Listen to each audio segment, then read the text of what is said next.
Hi everyone, welcome to the Advanced Home Upgrade Q&A session. My name is Arjunal Sakusan. I'm Senior Associate for PG&E Programs. With me I have Brett Bishop, Senior Technical Analyst for Village Green. We also have Candy Fischler on the line, the Program Manager for the Advanced Home Upgrade Program.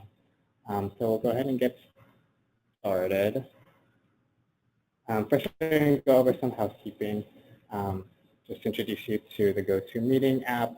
You have the ability to expand and collapse the side panel, enter into full screen mode, and click a hand icon, which will be visible to me.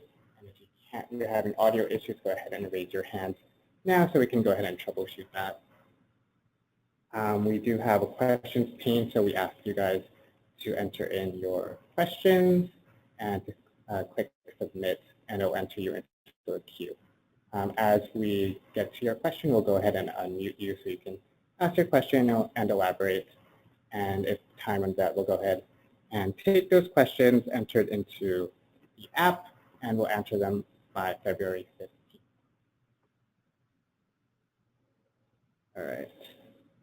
I'm not seeing any hands raised, but if you are having audio issues and you are using audio through your computer, you might want to try using a landline. And if you're still having issues, you can still call, and you can call that number on the screen, or that goes to our training line. And finally, this presentation will be recorded. A PDF and video of the audio will be available through the Home Upgrade website by February 15th.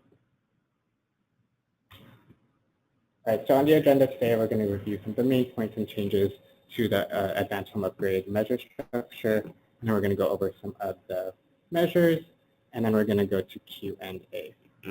So I'm going to go ahead and give this over to Brett. All right, good morning, everyone. Thank you for joining us for this update upgrade incentive structure.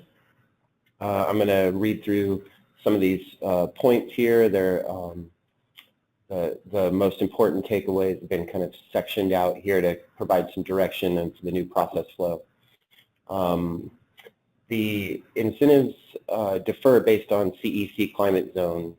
The incentive amounts are set relative to average post-install metered savings in that climate zone. All measures have a distinct incentive amount. Modeling will no longer be required. Pre-install will be replaced with a funds reservation process. HPHI, which stands for High Performance HVAC Installation. We're calling that Ultimate Comfort for branding purposes. It has two incentives. One incentive will go directly to you, the contractor, and there will also be an additional incentive for the customer. CAS testing will still be required for pre and post install. Move on. So here's a breakdown of the measures. We've separated out wall insulation, attic insulation, and floor insulation. They have specific values that need to be met to claim the measure. If you're working in a 2x4 wall, you need to achieve at least R13, and in a 2x6 wall, at least R19. And the minimum quantity will be 50% of the wall area for the entire home. And you can see there are different incentive amounts for the areas of the state that have higher HVAC consumption. You're going to have a higher incentive value than in coastal climates where temperatures are more mild. The shell and the attic insulation, we are moving to R44 or better, and that should be installed to the CEC QII standards. Existing installation maximum is R19. So if the insulation that's present is greater than R19, you will not be able to claim the R44 or better. And let's see, It's different in different climate zones. You see coastal climate zones has a lower threshold and inland a higher threshold. In subfloor insulation, it's pretty standard. Our value of R19 or greater, full joist thickness, no gaps. We're going to be following the CEC QII standards for field review. You should insulate 100% of the accessible floor area. If areas are inaccessible, a minimum of half of the conditioned floor area. The whole building envelope air sealing, we have two different thresholds, a 15% threshold, that's improvement from baseline, and a 30% threshold, each with progressively better incentive values. The home needs square feet to claim the measure. Move on. New ducts and insulation. So this is a replacement only for ductwork. The ductwork should be R8 or greater for all climate zones and have less than 5% leakage. Existing ducts must be 10% leakage or greater to be eligible for the upgrade. 100% of all accessible ducts, up to 2 systems per dwelling unit. For cooling, we're setting the incentive at least 15 SEER with a EER 12.5 or better. For packaged AC systems, it is 15 SEER and an EER of 12.0 or better. You can do up to 2 HVAC systems per dwelling. For combustion furnaces, sealed combustion furnaces, we're setting the minimum at 92% AFUE or better. Heat pump systems should perform to 9.0 HSPF or better.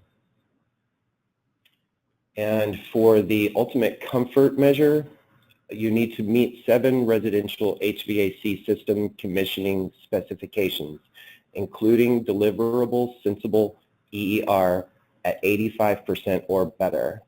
That's 85% delivered heat for furnaces.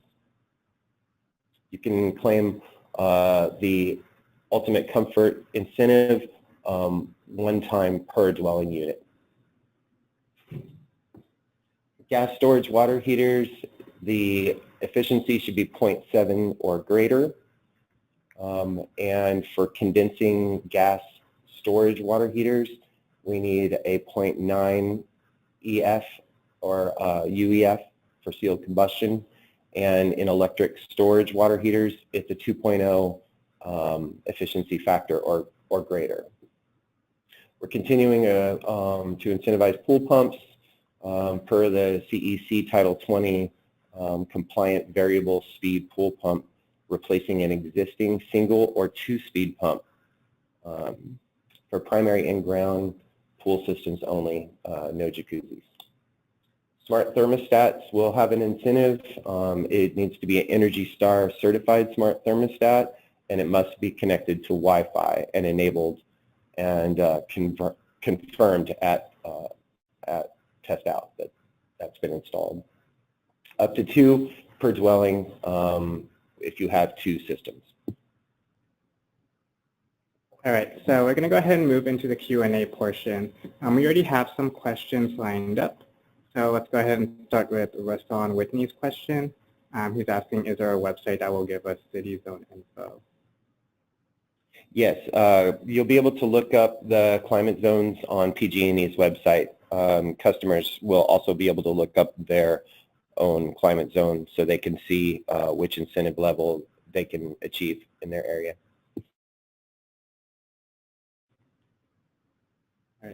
And then next we have a question from Candace Bailey. On the ductwork, is there 2 incentives if they have 2 systems?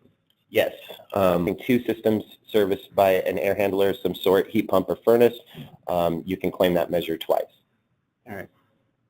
And then we have a question from Betty Cooney. She has a question about tankless water heaters. Betty, I'm going to go ahead and unmute you so you can elaborate on this question. Will tankless water heaters be included in the incentive breakdown?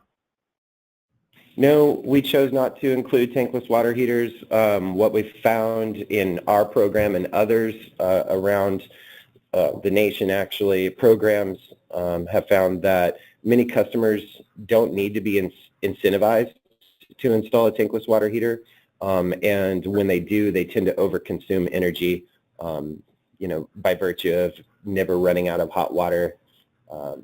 They actually end up consuming more energy by behavior. I see. Okay. Right, and then we have a question from Candice. So Candice asked, when did the webinar start? We started at a couple minutes before 10 a.m. just to get through some of the logistical questions or parts of the presentation. But around 10 a.m. we did start on the actual content. All right, and now we have a question from Rasan. Rasan, I'm going to go ahead and unmute you so you can elaborate on your question. Thank you. I'm just looking at the sheet here. It says must do a minimum of 4 measures, 2 which must be shell and HVAC. That's different from the old 2 required measures, so we literally have to do 4 measures in order to get incentives for customers? Yes, that's correct. Oh, wow. Okay. Thank you. All right, and then Candice is asking if they could get a PDF of the slides.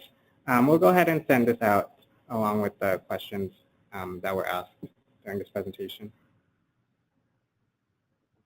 All right, are there any other questions? All right, so it looks like Randy Chambers has a question. So his question was, can we install R6 ducts, vary in insulation, and claim R8? I think I'll try to elaborate on the question. I believe the question is, can you install R6 ductwork, bury it, and then claim that it's performing to an R8? We should, I'd like to get back to the team about that, but I think that's a question that we should address and respond to promptly, if not, February 15th at the latest.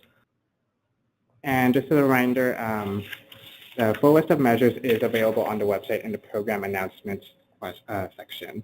All right, it looks like we have a couple questions from Jason Smith. Jason, I'm going to go ahead and unmute you. Go ahead. Hey, just checking on, we get a lot of customers that we fuel switch. In other words, they have a gas furnace and an electric air conditioner, and we switch them over to a heat pump mini split system. How does that work as far as the rebate? Can they get, if the HSPF and the EAR meet the requirement, can they get both? I'm going to need to run that by our by the rest of the technical team. So to clarify your question, if a customer has a split system that's burning gas for heat and you change it out to a heat pump, can you claim the AC? Is that correct? Well, no. So the AC is already electric, but the heating system, whether it's a packaged or traditional split, is gas. We get a lot of customers that convert over to a mini split. So we have electric now for heating and cooling, where before we had electric for cooling and gas for heating. Mm-hmm. Obviously, the mini splits are amazingly energy efficient, so it would seem like they could claim both the electric AC portion and then also the $500 for the heat pump, because it'll exceed the 9 HSPF benchmark. Yeah, we're going to, I understand your question, and we're going to get together and have a conversation about that, and we'll have to respond after. Okay. And then just a couple other ones, if I can.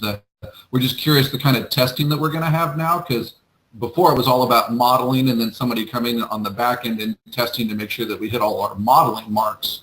Now it's totally different. I used to do the basic program, and Obviously now it's just changing out boxes and then verifying duct leakage.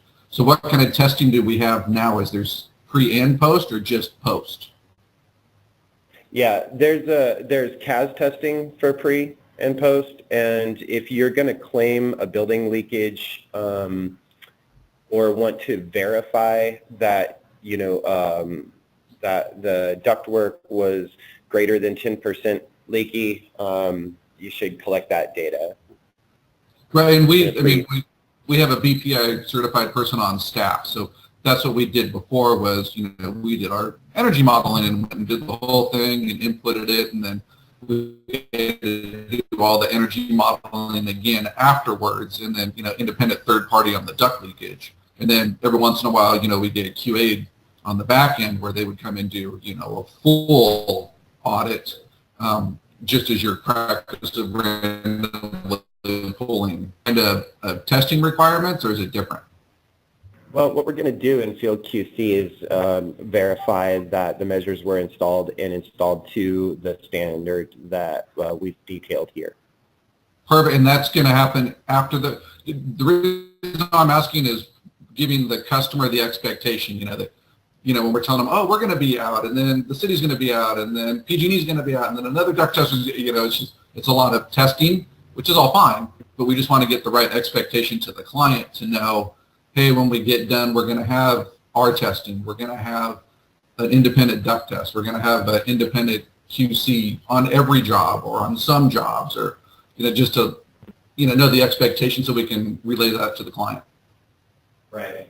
And, we're not changing the ratio of jobs that we're going to randomly select in the same fashion as it always has. You can elect to work with us on a field QC at test out. And I think that that's a really great option to reduce the number of touches that you have with your client if that's your goal, the particular client. Yeah, we'll get clients, it's after we've been there and the city's been there and the county, and then you guys show up sometime, they call and they're like, when are we done with people coming back into my house? I want to get on with my life. Yeah, and I know, and if you have a customer that seems that that's a really important thing to them, then the Witness FQC is a great option for that. Okay, so just to be clear, if we're doing a test in on the front end, we're obviously doing duct leakage and potentially building leakage if we're going to claim those measures. So that could be us as a BPI certified person, or we can have an independent person. We don't need to have you involved in that portion of it. That's correct. Okay, and then when we're done with the project, we can do our testing out again like we did before, and then we have third-party testing as well, and then you guys have your own QC ratio that you do on the back end, and that's still the same. Exactly. Perfect. And then last question is, are you guys this, advanced upgraded heating and air conditioning, option that you guys have? In housing, it's pretty challenging because you guys are giving us really low BTU allowances per square foot to try to maintain temperature in a home. You have to have a 2,400 square foot house and a 310 unit on it to keep it cool. Obviously, that's pretty challenging when it's 115 degrees outside.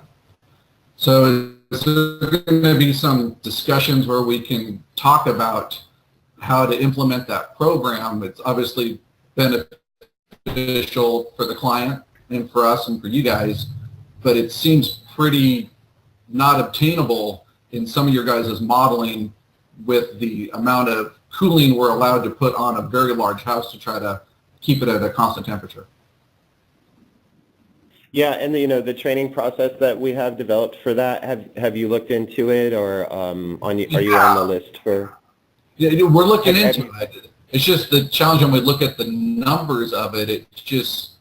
It seems pretty daunting and unobtainable. We want to have customers that are happy when we get done, and when you undersize a house, you can only make the house so energy efficient, and people's expectation is that they don't leave the air conditioner on 24/7 at 78 degrees or 75 degrees.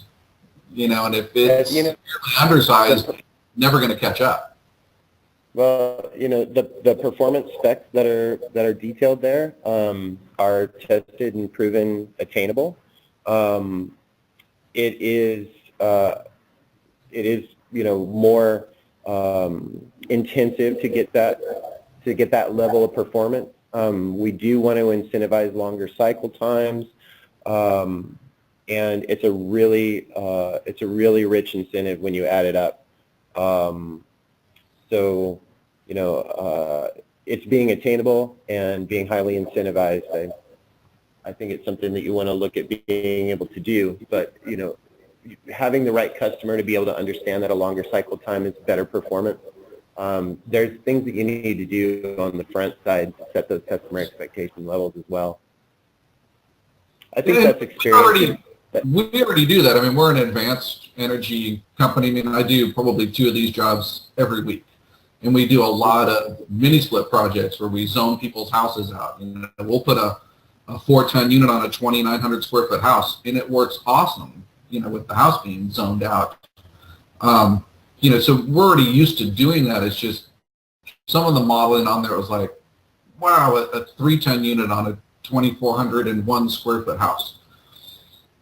Yeah, you see where I'm going. Yeah, it's been verified by third parties, so it's efficiency levels that are definitely achievable. Okay, and so the training classes that are coming up for that, I think you guys have some, offsetting a certain percentage of the cost, because the cost is pretty steep for, I guess the training and the certification. Yeah, that's correct. Okay, and so just follow up that, behind the scenes. Yes.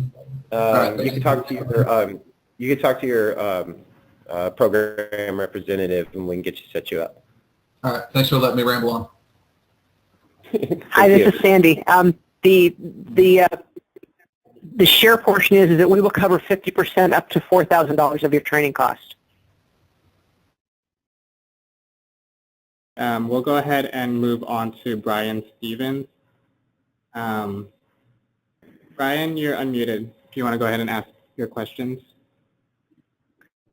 Perfect. So the first one is, will you be required to perform 2 shell measures to use the program? So i.e. you'll have to do insulation and building leakage as your 2 measures? Yeah, there will be 2 shell measures and 1 HVAC measure.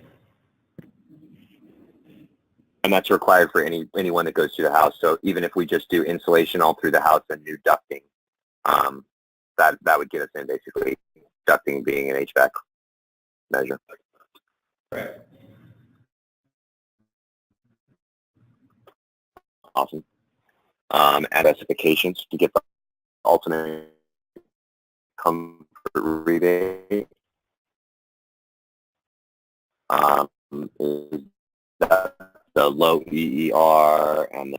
Correct. Yeah, via email after this call if you'd like. Perfect. One more. So if we do new ducting in a house, like say we go in and do insulation, HVAC, and ducting in a 2-story home, and we're unable to achieve the 5% duct test due to inaccessibility of ducts between floors, what can we do about that? Like, let's say even we change the ducting out, and due to a chaseway going to a lower floor return, the duct leak could just stay at like 18%. It's passable with smoke to pass Title 24. What would happen to the rebate in that point? Do we end up basically losing that amount? Or will there be some kind of exemption process where we can still achieve a rebate we've talked to our homeowners about? Well, if you have concerns in a particular structure about interstitial cavities, soffits, what have you, you should test in with DLTO to have a consistent test out. You can use total duct leakage for a test in by choice, but the test in and the test out need to match. So if you're looking at a structure where you know that you've got potential for leakage into the shell, you should test in with duct leakage to outside so that when you come around to test out, that's negated. Does that make sense? Yeah, I mean, we still occasionally will run into situations where we've got new ducts where we run duct loss to outside on every home performance job in and out. So we'll still have relatively high numbers on the way out just due to the construction of the home. And we had a 25-foot unducted chaseway in one home servicing 3 different returns. And we filled it all the way in. We brought the duct loss from 1,400 CFM down to 200, but we couldn't get any lower than that, even with duct loss outside. So in that situation, are they going to lose the new duct rebate, basically lose a measure that may end up taking us all the way out of the program with a homeowner that we've already discussed rebate options with? I understand your question, and I want to get to it, but I also wanted to point out that you're not going to you're not going to be able to final your permit unless you hit 6. Well, if there are areas with inaccessible ducting, even changing out new ducting, you're not changing it all out. Those homes can still be passed with smoke well above 6%. To require a 5% testing, you need 100% access. Yeah, any kind of variance on that measure that might be considered, we'll need to review with our technical team here. Okay, awesome. And then one last question is, will it require both a duct test and a blower door for the test in? Yeah, but that's required for duct leakage to outside. If you didn't want to claim shell leakage and you wanted to do just ducts, you could do total duct leakage, I suppose, but it doesn't seem right, no, it's more like on every, I'm trying to price it for my contractors. We're a testing company. So on every test in, if they're going for, say, insulation and HVACs, we'll need both a duct test pre and post. Yeah, that's correct. Okay. That's right. We're going to go back to Candy and Mitch. Give me 1 second. Okay, I'm going to go ahead and read off some of your questions. Candace had some confusion about one of the measures they had never seen before, some 7 thing.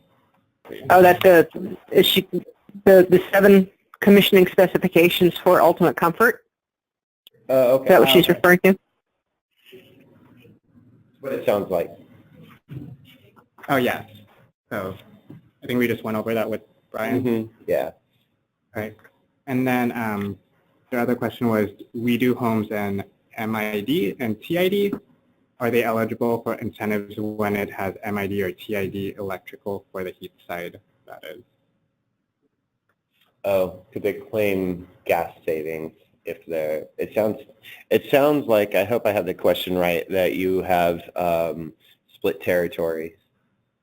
That would be like a municipal electric provider and PG&E providing the gas, if I understand the question correctly. Yeah, that's correct. And we would need to verify that with PG&E before we could answer that question. So we will find that out and get back to you guys.